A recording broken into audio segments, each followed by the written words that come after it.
Shut up and sit down.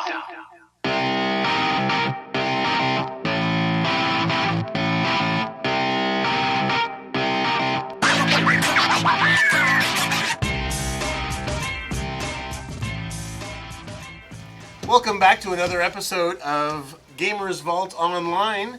Here we've got a draft of Gulveig today. We've got the creator of Gulveig, Fate of the Norns, Andrew Valkauskas, and a high-end playtester for multiple Fate of the Norns games, Craig.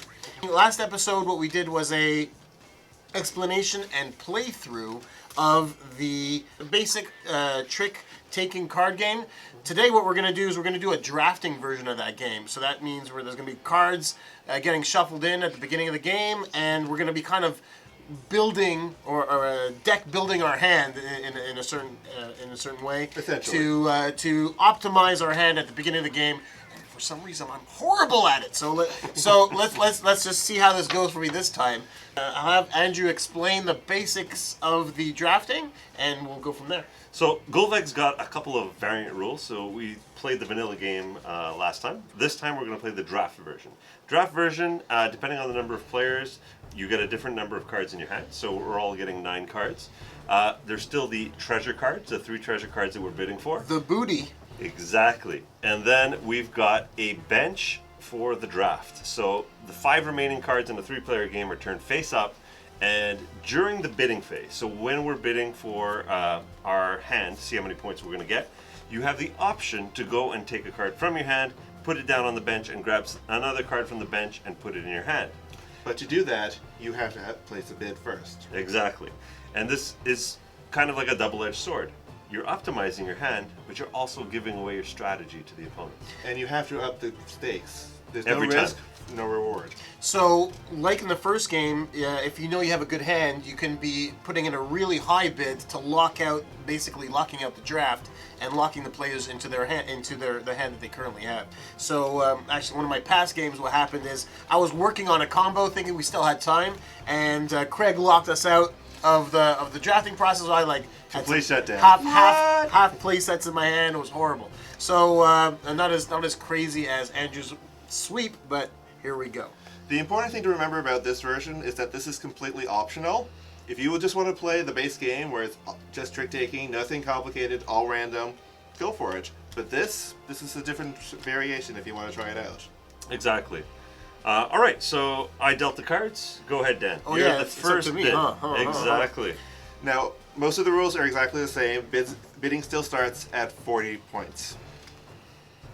So, man, this is horrible because you take cards out of the hands and then you realize you need them. But I'm gonna do some weird stuff anyway. Bid first. Oh yes, I'm gonna start at low so we can actually creep up. I'm gonna start it at 30. So I'm getting rid of some. It has to be minimum 40, right? So it has to be. I'm gonna start at 40. I'm gonna get rid of a nice giant. I'm gonna pull in one of the. Which suit is this again? Azer, the New Gods. Oh. Yeah. All right, so we know that he is ditching the Ice Giants, or at least a portion of them that don't fit his strategy, and he's starting to build out the Azer in his hand. What's Craig doing? You bidding first? I am thinking. Can't you smell it? And when you bid, it's optional. You don't have to switch cards from your hands here. That is a So very important. what happens if you pass at this point? You pass, you're out of the bidding process. Out of the bidding process, you can't draft anymore. Nope. All right. It's much more painful to back out. But because we're building, people will usually just bid a little bit just to keep in the game. Speaking of which, I will be going 50, taking out for booty, and I will grab this Brock over here. I forgot to look at those. Yep. The combo cards. Those combos. Yeah, especially the cross class. You want to look at the 1-0s. They're interesting. All right, so your bid was 50. 50. So we're going up slowly here, I see. Gentlemen, do we need to rush this? I think everyone's offloading Ice Giants here. I'll do the same. That's interesting, because normally when the particular suit is out of your hand, you're kind of giving away points. I noticed in the past game, so this is going to be an interesting. There's a 10-point. So there's a couple of cards that I'm waiting that they hit the table. So I'm sharing my hand here with the camera. Can you guess which cards I'm waiting for? And will they be coming Any out? cover, exactly. I, on the other hand, was very upset about something very early on in the game. Dan, you gotta stop showing me your hand. Oh!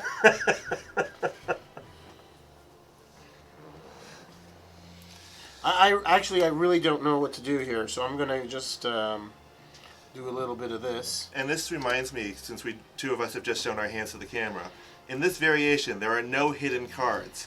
There's going to be the 5 on the table, the 3 in the kitty, and everyone's hands. So you know every single card that's out there, What is going and on? you know which ones are not in play.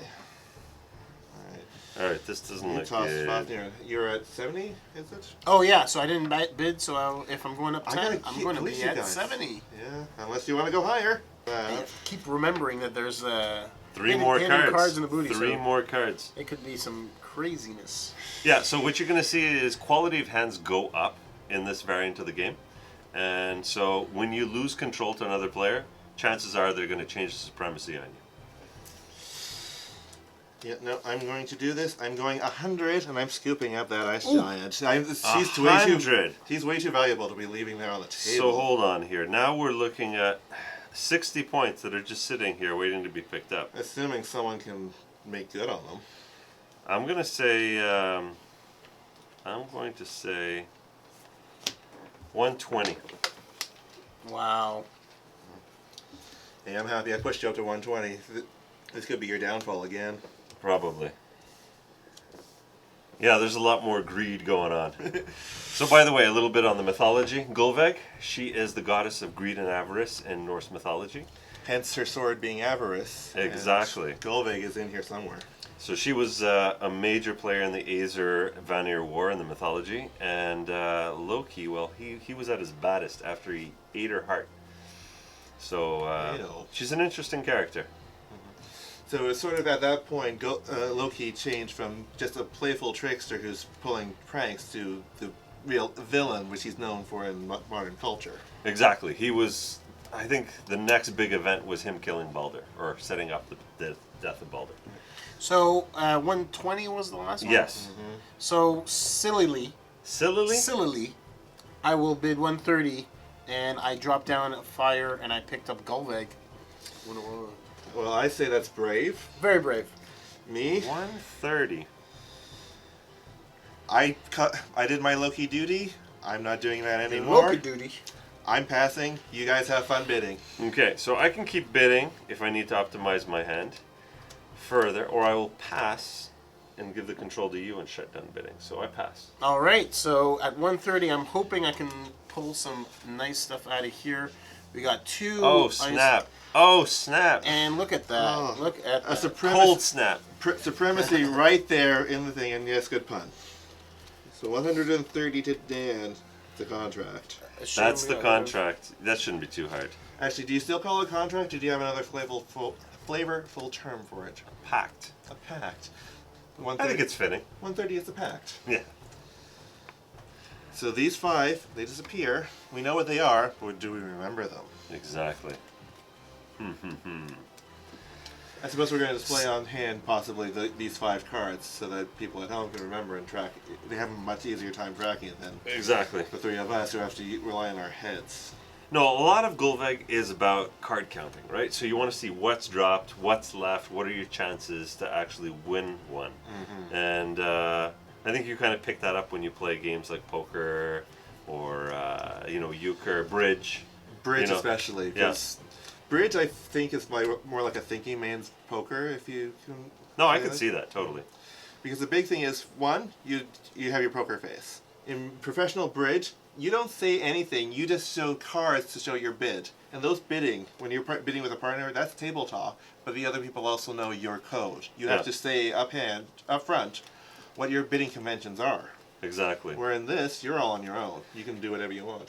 And one of the interesting thing is, like right now, Dan won the bid. So we're going to kind of almost make an unspoken alliance that if, Craig's winning a trick. We're basically partners. Exactly. We're trying to shut you down. It's forced. I've been shut down every single game.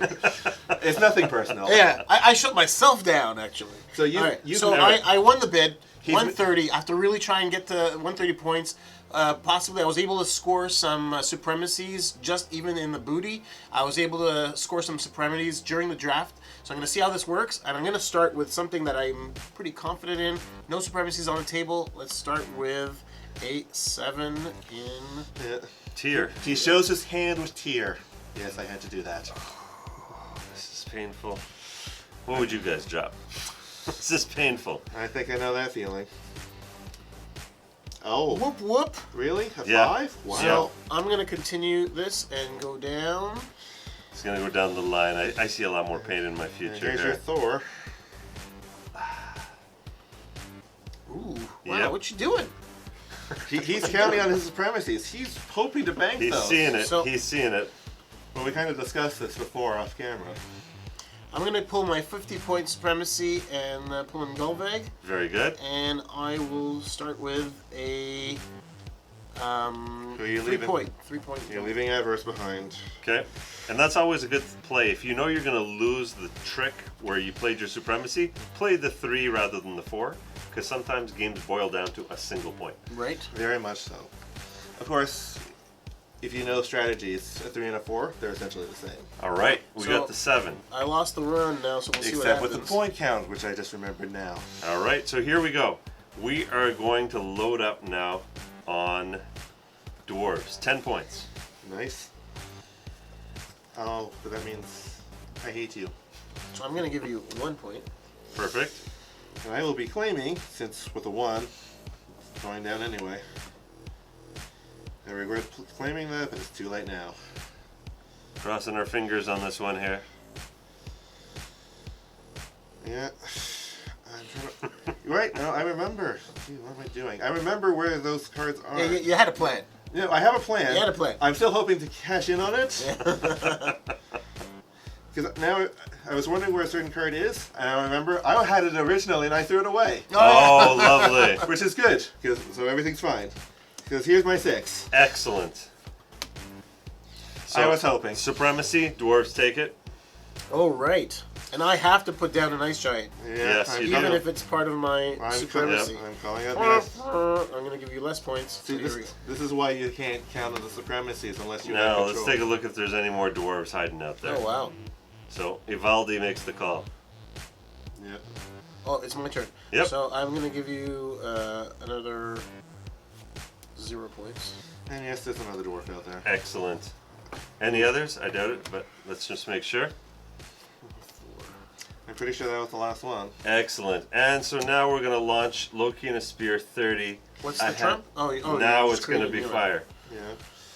So, right. So I'm giving you just some silly points. you're giving me those Oh, silly points, Right. but he gets the last of Yeah, it. so I lucked out here because I had nothing to cover these guys. I had just Loki and a Spear. If And anyone had But another he trumped one, it, so he's picking it up no matter what. Yep. yeah, And here I we saw that coming a mile away, especially when he shows us the supremacy. Excellent. Okay, so Count them up. So the very quick way to do this is count the smaller hands. Big hand.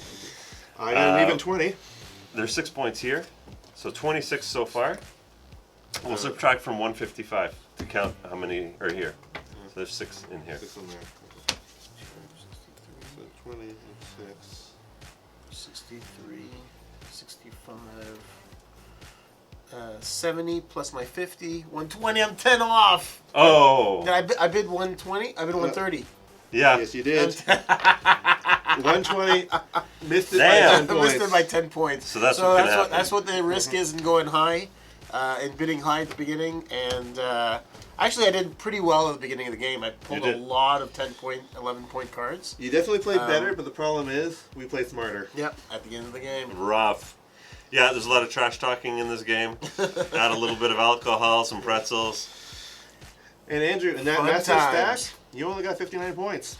Really? Really? What? He had a 70. Yeah, we were just giving you 2s and 3s at the end of the game. True. I tossed him a lot of my 7s as well. What is- You're guys What is were all giving this me- trash? Okay, so it looked like a lot of cards, but this is part of the design. So what happens is you've got a bunch of cards at a certain point in the game that there's nothing but garbage, and then the last ones you're worth a lot.